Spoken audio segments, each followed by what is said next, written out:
dia para o nosso bom Deus. Bom dia para cada um de nós.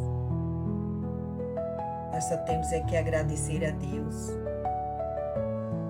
O nosso primeiro evangelho do ano de 2026. Vamos agradecer a Deus mais esta oportunidade que Ele está nos dando, que possamos ter sabedoria para mais um ano de estudo do Evangelho segundo o Espiritismo. Primeiro Evangelho do ano. Gratidão, Senhor. Nós te agradecemos pelo ano que já se iniciou. Nós te pedimos, nos conduz, Pai. Nos conduz com sua luz para a realização de nossos propósitos. Nos ajude a segui-lo com clareza. Mostrai a direção certa. Dai-nos coragem. Que o Senhor nos conduza, Pai, por caminhos de luz. Gratidão, mais uma vez, a toda a equipe espiritual que se faz presente, os mentores deste Evangelho, os nossos anjos guardiões. Então, meus amigos, neste momento de paz e tranquilidade, procuremos uma posição agradável. Vamos serenar a nossa mente, visualizando a imagem do Cristo, uma luz que nos envolve. Esta luz é Jesus, que já está nos abraçando.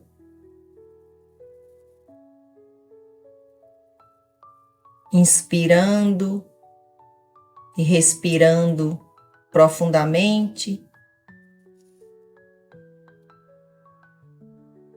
Vamos conversar com Ele. A mensagem de otimismo do livro Otimismo Todo Dia, de Lorival Lopes. A de hoje é a de número 224. Ela diz o seguinte: na hora de vencer o vazio, a solidão, a incompreensão, o problema, não corra atrás dos outros, incapaz de agir por conta própria. Você tem condições de resolver a situação. Basta reconhecer as suas qualidades, considerar-se forte e resistente. Quando assim fizer e tomar resolução, sentirá o amor de Deus, amparando-o, mostrando por onde encontrar as soluções. A escuridão, ela some quando chega a luz. Assim, com luz, você clareia até os pontos mais íntimos das questões e descobre como proceder. Para quem confia em si, um problema assusta tanto como um tigre de papel. Que mensagem maravilhosa! É isso, meus amigos. Precisamos acreditar mais em nós mesmos, ter fé, e tudo vai dar certo. Bom, o capítulo de hoje do Evangelho segundo o Espiritismo é o 14. Honrar o pai e a mãe. O item é o 5. Quem é minha mãe e quem são meus irmãos? Quando Jesus chegou em casa, lá reuniu-se uma multidão tão grande de pessoas que nem mesmo puderam completar sua refeição. Ao souberem disso, seus parentes saíram para prendê-lo, pois diziam: ele perdeu o espírito. Sua mãe e seus irmãos chegaram e, ficando do lado de fora, mandaram chamá-lo. O povo que estava sentado ao seu redor lhe disse: sua mãe e seus irmãos estão lá fora e chamam por você. Jesus então respondeu: quem é minha mãe e quem são meus irmãos? E olhando para aqueles que estavam ao seu redor, disse: eis aqui minha mãe e meus irmãos, pois quem quer que faça a vontade de Deus é meu irmão, minha irmã e minha mãe. Essa passagem, meus amigos, está em Mateus, capítulo 3, versículo 20, 21 e 31 a 35.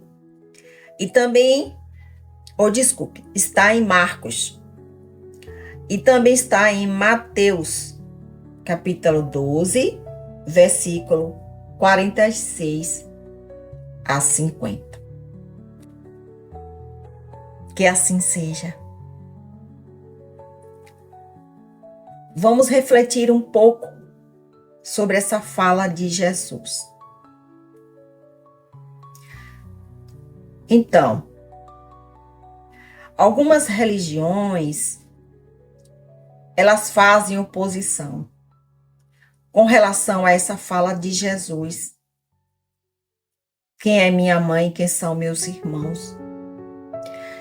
E por isso que essas religiões, elas questionam a importância de Nossa Senhora, de Maria, na vida de Jesus. Mas Jesus, meus amigos, Jesus, ele vivia rodeado de gente. Todo mundo queria segui-lo, porque queria ouvir seus ensinamentos. É por isso que ele não tinha nem tempo de se alimentar sossegado. E aí seus irmãos, eles não gostavam, eles se incomodavam com isso. Na verdade, os parentes de Jesus, eles ainda não conseguiam compreender o que Jesus fazia. Os seus irmãos e irmãs eram incrédulos. E aí eles acabavam se preocupando, com a situação do irmão. Nós podemos dizer aí que havia, na verdade, uma pontinha de ciúmes nessa preocupação toda? Bom, as escrituras, elas não relatam isso. Mas nós sabemos que os parentes de Jesus, eles não acreditavam na missão dele. E por isso que eles achavam, como está aqui escrito na passagem de hoje do Evangelho, eles achavam que Jesus tinha perdido o espírito, ou seja, eles achavam que Jesus estava louco. E outra coisa, até Maria de Nazaré, que é a mãe de Jesus, na verdade ela não tinha uma compreensão completa da verdadeira missão de Jesus. Mas Maria, desde o primeiro momento que ela aceitou, ela ouviu aquele anjo e ela aceitou ser mãe do Filho de Deus, ela confiou no Eterno Pai. Ela teve fé. E aí ela já passou a amar aquele filho, mesmo antes dele nascer. Ela sabia que Jesus tinha uma grande missão para a humanidade. Mas ela não tinha a noção exatamente de como era isso, o que iria acontecer. Mas Maria já amava seu filho. Maria, meus amigos, Maria é um espírito muito iluminado. E ela também reencarnou, né? Veio ficar aqui conosco e aceitou essa difícil e grandiosa missão de ser mãe do Filho de Deus. Então nós precisamos ler as passagens do Evangelho e saber interpretar. Que bom que a doutrina espírita nos ajuda. Então, nessa passagem de hoje, Jesus ele não desfez, ele não menosprezou seus irmãos, tampouco sua mãe, quando ele disse: quem é minha mãe e quem são meus irmãos? Jesus, ele como sempre, ele ensinava através de seus exemplos. Ele aproveitou a oportunidade desse acontecimento para mais um ensinamento. Mas um ensinamento que fosse mais profundo sobre o conceito de família. E Jesus mostrou ali que a verdadeira família é a família espiritual. Portanto, ele disse que seus irmãos e sua mãe são todos aqueles que fazem a vontade de Deus. Então ele quis dizer que os laços consanguíneos, eles são necessários, porque é através da carne que a gente passa pelas nossas experiências. Estamos aqui, espíritos eternos, habitando um corpo físico. Então, por isso que esses laços consanguíneos, eles são necessários, mas são temporários. Porque eles sobrevivem apenas a cada encarnação. Hoje, o espírito pode vir num corpo masculino, amanhã ele pode estar num corpo feminino. E cada vivência é uma experiência. Já os laços espirituais, esses são eternos. E eles são unidos por afinidade moral e espiritual. É por isso que unem as almas. Então, meus amigos, a doutrina espírita, ela também apresenta a família como um instituto abençoado, em que um grupo de espíritos necessitados de reparação, eles reencarnam juntos numa programação para passar por provas e expiações. Então, toda vez que a gente lê ou for estudar uma passagem do Evangelho, nós precisamos saber interpretar, para que a gente não saia por aí questionando, julgando. Nós só temos que agradecer a Deus, aos bons espíritos que vêm nos ensinar, a Jesus, que veio estar conosco para nos ensinar a amar, a perdoar. E aproveitando este momento de gratidão a Deus, vamos nos unir em pensamentos, em sintonia, e vamos vibrar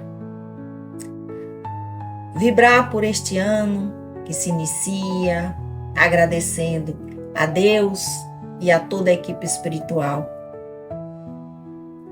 pelo nosso primeiro evangelho do ano, porque estamos vivos.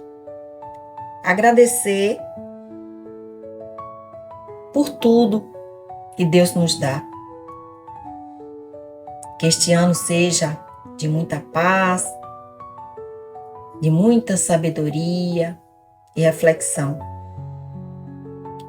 E que Deus nos dê força, coragem, fé, resignação,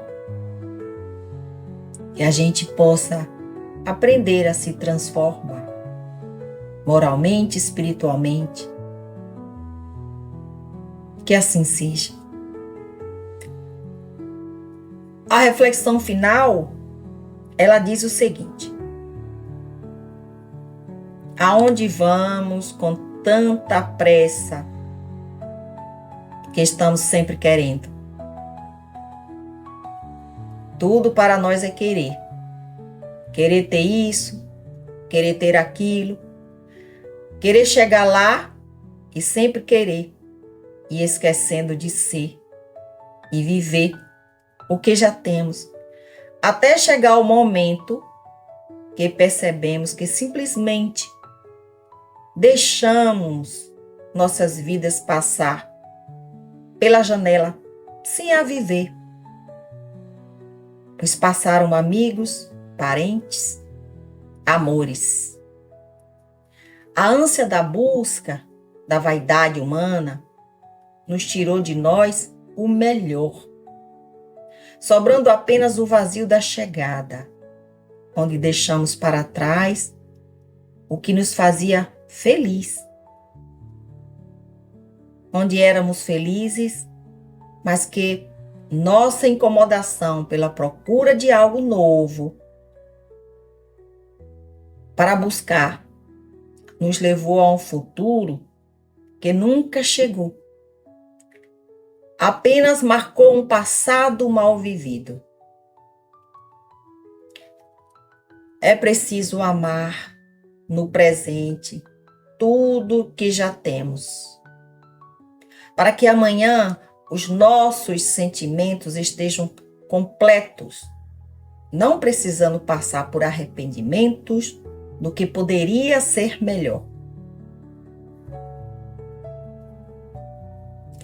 Nada adianta ocupar o nosso tempo de vida juntando tesouros. Se esses tesouros se perderam no tempo do esquecimento e não puderem ser vividos por nós, nos trazendo valores de paz, amor aos nossos espíritos, na sequência de nossas vidas, em outras dimensões, onde não podemos seguir conosco.